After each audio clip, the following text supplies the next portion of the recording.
আসসালামু আলাইকুম। শুভ বিবাহ বার্ষিকী আজকে শেখ হাসিনার।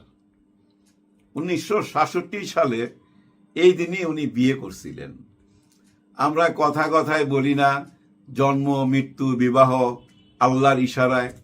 দেখেন, আল্লাহর ইশারায় এই দিনেই উনার বিয়ে, এই দিনেই উনার মৃত্যু পরোয়ানা জারি, একই দিনে, সব তার ইশারায়, তাই না?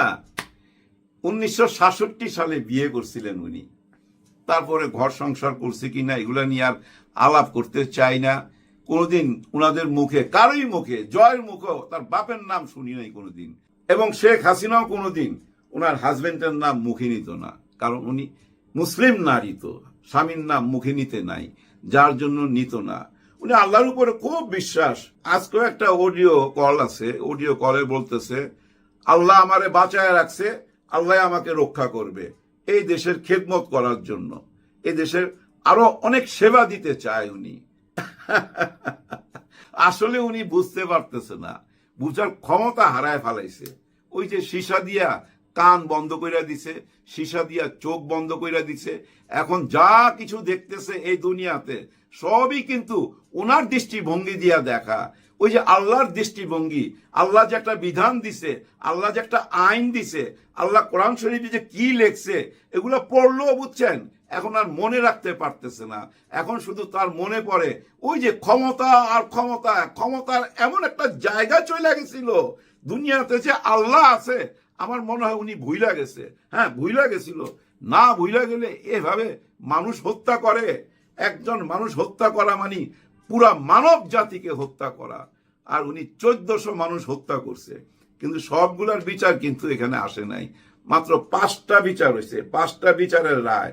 আরো অনেক বিচার আছে, কিন্তু ওগুলাও থেকেও কিন্তু এই মৃত্যুদণ্ডের রায় আসবে ভবিষ্যতে। যাই হোক, এই রায়টা ভাই আমি মনে করছিলাম, সত্যি কথা বলি, 10-15-20 মিনিটের হবে। এটা যে প্রায় 3 ঘন্টা হবে এটা কল্পনা করি নাই। আর পুরাটা ইংরাজিতে। হায় হায়, বুঝতে অনেক কষ্ট হইতাছিল। মাঝে মাঝে ছেলেরে ডাকতাছিলাম যে আমারে বুঝাও, পুরাটা ক্লিয়ার করে বুঝাও। হ্যাঁ, বুঝতে চাইতেছিলাম। ইংরেজিতে কেন? যেন সারা বিশ্ব থেকে এটা বিচার করতে পারে, স্বচক্ষে দেখতে পারে সরাসরি। তো এরকম ঘটনা পৃথিবীতে খুব কম হয় ভাই, যে বিচারের রায় সরাসরি। তার মানে কি, সারা বিশ্বকে জানাইতে চাইছে। এবং অ্যাডভোকেট তাজুল ইসলাম তো চ্যালেঞ্জ করছে, বিশ্বের যে কোনো আইন বিভাগে এটা আমরা চ্যালেঞ্জ করি, যে কোনো আদালতকে আমরা চ্যালেঞ্জ করি, তারা এই বিচারের রায় ঘুরাইতে পারবে না। কারণ কি জানেন?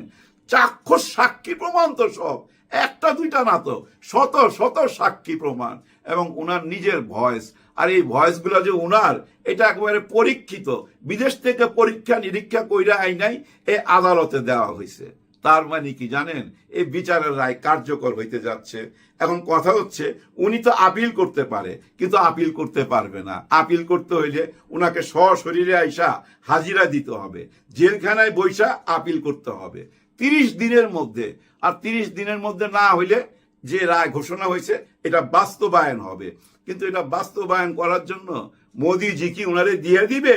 না না না, মোদি দিবে না ভাই, দিতে চাইবে না। কিন্তু তারপরও কিন্তু ডক্টর মোহাম্মদ ইউনূস স্যার উনার কাছ থেকে চাইবে, যে কোনো অ্যাঙ্গেলই হোক চাইবে, কিছু দেবার বিনিময় হইলেও চাইবে। এমনও বলতে পারে যে ভাই ঠিক আছে, তোমাদের তো 7 সিস্টার একটা লক ল্যান্ড, এইখানে কোনো সমুদ্র নাই, যোগাযোগ নাই, ওইখানে যাইতে হইলে পাহাড় পর্বত ডিঙ্গে যাইতে হয়, আমার এখান থেকে সরাসরি যাইতে পারবে, আমি তোমারে ভাই বন্দরের সুযোগ দিয়া দিব, শেখ হাসিনারে দিয়া দাও, আর ওই ডাকাত কামালরে দিয়া দাও। ইন্ডিয়া যদি ভাই একটু চিন্তা করে গভীরভাবে, আর যদি ওই 7 সিস্টার থেকে আন্দোলন করে, সবাই এক রগে বলে যে হ্যাঁ দিয়া দাও রে, আমরা সুযোগ সুবিধা পাইতে চাই, আমাদের দেশের উন্নয়ন করতে চাই, মানে ওই 7 সিস্টারের ওই বিনিময় হইলেও দিয়ে দিতে পারে ভাই, ঠিক নাই? দেখি না কি হয়। দেখেন এই বিচারটা কই থেকে শুরু করছে, একবারে 71 থেকে শুরু করছে। কিন্তু 71 থেকে বলতে বলতে শেখ মুজিবের আমলটা, ওই বাকশালের আমলটা, বাকশাল মানে বুঝেন তো, বাংলাদেশ কৃষক শ্রমিক লীগ, বাংলাদেশ কৃষক শ্রমিক লীগ, বাকশাল। এই বাকশালের মাধ্যমে এই আওয়ামী লীগকে শেখ মুজিবুর রহমান নিজেই নিষিদ্ধ করছিল। তারপর ভাই আরো কত ঘটনা উঠে আসছে ওই আমলে, মানে শেখ মুজিবুরের আমলে আর্মিকে অবজ্ঞা কইরা অবহেলা কইরা রক্ষী বাহিনী বানাইছিল। আর ওই রক্ষী বাহিনী প্রায় 25 থেকে 26,000 মানুষ মারছিল। তারপরে আরো কত ঘটনা উঠে আসলো, চিন্তা করেন। শাপলা চত্বরের সেই রাতের ভয়াবহ ঘটনাও এই বিচারে উঠে আসছে, বিডিআরের ঘটনাও এই বিচারে উঠে আসছে। কিছুই তো বাদ যায় নাই, মানে একেবারেই শুরু থেকে শেষ, মানে আওয়ামী লীগের শুরু থেকে শেষ সব কিছু তুইলা ধরছে। এবং তার দলের অঙ্গ সংগঠন এই যে ছাত্রলীগ, হেলমেট বাহিনী, পুলিশের সাথে মিশা কি কি কর্মকাণ্ড করছে সব কিছু তুইলা ধরা হয়েছে। পৃথিবীর যে কোনো আদালতে এটা চ্যালেঞ্জ করতে পারে। হ্যাঁ, এই বিচার কার্য আপনি যে কোনো আদালতে চ্যালেঞ্জ করতে পারে। সারা বিশ্বের মিডিয়ার দিকে তাকায় দেখেন ভাই, সমস্ত পত্রিকায়, বিশ্বের সমস্ত পত্রিকায় শেখ হাসিনার এই বিচারের রায়। সারা বিশ্বের মিডিয়ার সমস্ত পত্র পত্রিকার হেডলাইন এই শেখ হাসিনার ফাঁসি। এবং ভারতের পত্র পত্রিকা, ভারতের মিডিয়া তো কিন্তু একই কথা। কিন্তু একটা ব্যাপার আমার ভালো লাগছে, ভারতের মিডিয়া থেকে কিন্তু কোন রকম নিজেদের মতামত দেয় নাই। আমাদের বিচার কার্য, মানে আন্তর্জাতিক বিচার কার্য যেভাবে চলতেছিল ঠিক সেইটুকুই তুলে ধরছে, নিজেদের কোনো মতামত দেয় নাই। এখন তাদের পত্রিকায় লেখা হচ্ছে, এখন তাদের পত্রিকা তো ভাই হেডলাইন হয়ে আসতেছে ফাঁসির আসামি শেখ হাসিনা আর ওই যে ডাকাত কামাল। দেখছেন কিভাবে দিন চেঞ্জ হয়ে যায়, সবকিছু বদলে যায়। যে শেখ হাসিনা নিজে এই বিচার ট্রাইব্যুনাল বানাইছিল, সেই বিচার ট্রাইব্যুনালে আজকে তার বিচার হতে যাচ্ছে। অনেকেই বলতেছে এটা সরাসরি প্রচার করলো কেন, কি দরকার ছিল, এইটা কি ভাই কোনো গ্ল্যামার আনলো এই বিচারে, এটা কি আমাদেরকে বোকা পাইছে? আরে গাধা, আরে গাধা, আপনারা কেন বুঝেন না? সারা বিশ্বকে জানাইতে হইলে তো ভাই সরাসরি দেখাইতে হবে এবং ইংরেজিতেই বলতে হবে। আর আপনারা আগে অতীতে দেখেন নাই কি হয়েছে? অতীতে কোনো বিচার কার্য এভাবে সরাসরি দেখাইছে? দেখাই নাই। কিন্তু কি দেখাইতো মনে আছে ভাই ব্রাদার আপনাদের?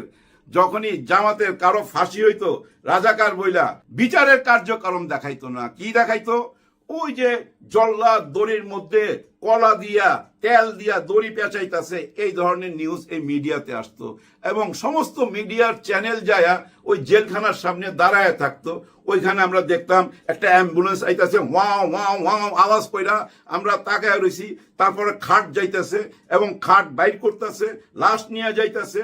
মানে বিচারের রায় হবার পর, মৃত্যুদণ্ড দেবার পর ওইগুলা তুইলা ধরতো মানুষের কাছে এই মিডিয়ায়। কার ইশারায় কেন ধরতো বুঝছেন তো? মানে ভয় ঢুকাই দিত মানুষের ভিতরে। হ্যাঁ, কেউ যেন তাদের রাজত্বের মধ্যে হাত না বাড়ায়, এই ভয় ঢুকাই দিত।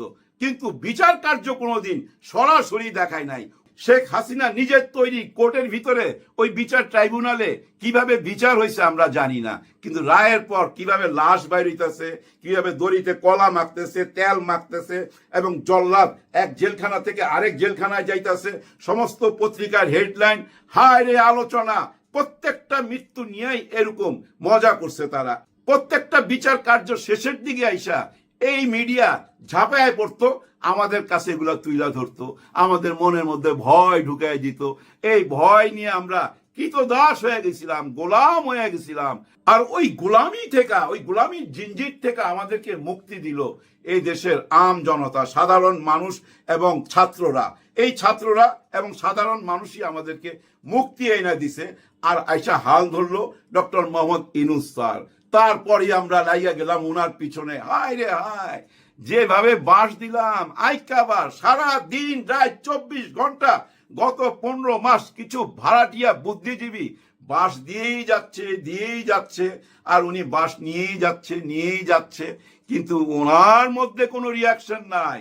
এখন বুঝা নেন উনি কি মানুষ, কেমন মানুষ। চুপচাপ কাজ কইরা গেছে, অনেক বড় একটা কাজ সাইরা ফেলাইছে ভাই। এই বিচার কার্য 15 মাসে শেষ করা অনেক বড় দায়িত্ব ছিল। 8 থেকে 10,000 পাতা এই লেখনী, এই বিচার কার্য। আগে তো বিচার রায় হইতো, বিদেশ থেকে লেখা দিত, এখানে এসে রায় দিয়ে দিত। আর নাহলে শাহবাগ থেকে রায় চাইতো, ওই রায় কার্যকর করা হইতো। মনে নাই?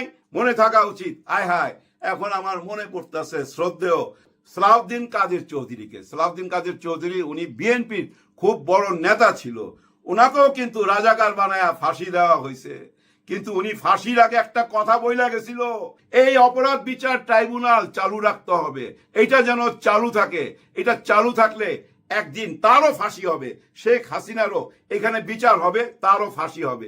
এই কথা উনি ওই টাইমে বইলা গেছে। কিভাবে যে অ্যাডভান্স বইলা গেল ভাই এক আল্লাহ জানে। আসলে উনি ছিল বিজ্ঞ রাজনীতিবিদ, উনি চিনা ফেলাইছিল শেখ হাসিনারে, আর উনি কাউকে পরোয়া করতো না। মজার একটা কথা বইলা ভিডিওটা শেষ করে দুমু। একবার এয়ারপোর্টে ওনারা আটকাইছে, এই শেখ হাসিনার আমলে। আটকাইছে কেন? উনি নাকি সোনা চোরা চালান করছে, মানে স্মাগলার। উনি নাকি সোনা স্মাগলিং করছে, সোনা। হ্যাঁ, তারপরে উনি সাংবাদিকদের বলছিল, আমি জানি না শেখ হাসিনা কেন আমার সোনা নিয়ে এত টানাটানি করে, আর কি কারো সোনা খুঁজা পায় না। মানে উনি গোল্ডের কথা বলছে, ওই গোল্ড, কারণ ওনাকে গোল্ড স্মাগলার বলছে, আর ওইটা ওনাকে সোনা দিয়া বুঝাই দিছে। এইভাবে প্রতিবাদ করত, আর ওই প্রতিবাদী কণ্ঠটাকে ফাঁসি দিয়া ঝুলিয়ে দেওয়া হয়েছিল। এইভাবে অনেক নিরপরাধ মানুষকে ভাই ফাঁসিতে ঝুলানো হয়েছে, শুধু এই দেশের রাজত্ব করার জন্য ভয় ঢুকায় দিয়া। কারণ তার ভয় ছিল ভাই, এই জামাত ইসলামকে তার ভয় ছিল, এই ছাত্র শিবিরকে তার ভয় ছিল, যার জন্য আমরা গত 15 বছর শুনে আসলাম ছাত্র শিবির শুধু কাটে কাটে, কি জানি কাটে, রক কাটে। এখন কি সেটা প্রমাণ হয়েছে? গত 15 মাসে আমরা কি দেখলাম? আমাদের সোনার টুকরার ছেলে, তাই না? দেখেন কিভাবে লেখাপড়া কইরা উন্নতি করা যায়, শুধু ওই একই বয়ান। আর লেখাপড়া করার জন্য যা যা লাগে এই আধুনিক যুগে তা তাই অ্যারেঞ্জমেন্ট করতেছে। চীন থেকে 1800 কোটি টাকার অনুদান আনছে, এখানে হোস্টেল বানাবে, ক্লাসরুম বানাবে, গবেষণা করার জন্য রুম বানাবে। মানে শুধু লেখাপড়ায় লেখাপড়ায়, কিন্তু তারপরও রাজনৈতিকভাবে মারাত্মক সচেতন তো সাদেক কাইয়ুম হুঁশিয়ার কইরা দিছে, হুঁশিয়ার কইরা দিছে। কেউ যদি ভারতের গোলামি করে আর ভারতের গোলামের কোন দলের যদি দাবিদারি করে, তাদের প্রতি আঙুল তুইলা হুঁশিয়ার কইরা দিছে, সাবধান কইরা দিছে। হ্যাঁ, সাবধান কইরা বইলা দিছে, ওরা তো ভারতে পালাইবার সুযোগ পাইছে, আপনারা সেই সুযোগ পাবেন না। হেলায় ফেলায় কথাগুলা নিয়েন না, কারণ বাংলাদেশে যত অভ্যুত্থান হয়েছে, যত বিপ্লব হয়েছে, এই বিশ্ববিদ্যালয় থেকেই প্রথম শুরু হয়। তারপরে এই দেশের মজলুম জনতা যায় তাদের পিছনে দাঁড়ায়। এই কথাটা মাথায় রাখবেন। ডক্টর ইউনূস স্যারের পিছনে ছাত্র শিবির আছে, জামাত ইসলাম আছে, আমি তো মনে করি বিএনপিও আছে। হ্যাঁ, এই দেশের সবাই আছে। আপনারা বিশ্বাস রাখবেন, ডক্টর ইউনূস স্যারের উপরে বিশ্বাস রাখবেন। উনার পিছনে ভাই এই ছাত্র জনতা সবাই উনার পিছনে আছে। এই দেশটাকে গড়ার জন্য ভাই ওনাকে খুবই দরকার ছিল, কিন্তু আমরা ওনাকে আর সময় দিতে চাই না। আমরা একটা নির্বাচন করতে চাই, নির্বাচিত সরকার আইসা আমরা এই দেশটার উন্নতি করতে চাই, গণতন্ত্রের মুক্তি চাই। হ্যাঁ, উনি গণতন্ত্রের মুক্তি দিয়া দিবে, ফেব্রুয়ারি মাসে গণতন্ত্রের মুক্তি দিয়া দিবে, কিন্তু জনগণ সেই মুক্তি বাইছা নিবে। জনগণ বাইছা নিবে কাদের হাতে তাদের মুক্তি, আর কাদের হাতে তারা বন্দী, এটা জনগণ বুঝা নিবে। জনগণ চিন্তা করার শক্তি ফেরত পাইছে ভাই, ফেরত পাইছে। আর আজকে থেকে তো পুরাই মুক্ত হয়ে গেল, খোলা মনে চিন্তা করবে। আর আজকের পর থেকে এই নির্বাচনের আগ পর্যন্ত এই সোশ্যাল মিডিয়াতে আপনারা দেখতে পাবেন পুরা বাংলাদেশের চিত্র তুলে ধরা হবে। এই বাংলাদেশটা গত 1.5 বছর কিভাবে চলছে, কে কি করছে, সমস্ত অপকর্ম এই সোশ্যাল মিডিয়ায় চলে আসবে। এবং আগামীতে যারা যে যে অপকর্মগুলো করবেন সবকিছু সোশ্যাল মিডিয়াতে তুলে ধরা হবে। কারণ কি ভাই, এই সোশ্যাল মিডিয়া একটা ভূমিকা পালন করতেছে। কি ভূমিকা জানেন? মানুষের ভিতরে চিন্তার খোরাক যোগাই দিতেছে, মানুষকে পথ দেখাইতেছে। আর সেই পথটা নতুন বাংলাদেশের, সত্যি নতুন বাংলাদেশের। ডক্টর ইউনূস স্যার, আপনার জন্য রইল বুক ভরা ভালোবাসা। ভালোবাসা দিবার ছাড়া আর কিছুই দিবার নাই। সবার জন্য সবাই দোয়া করবেন, স্যারের জন্য দোয়া করবেন। আল্লাহ হাফেজ।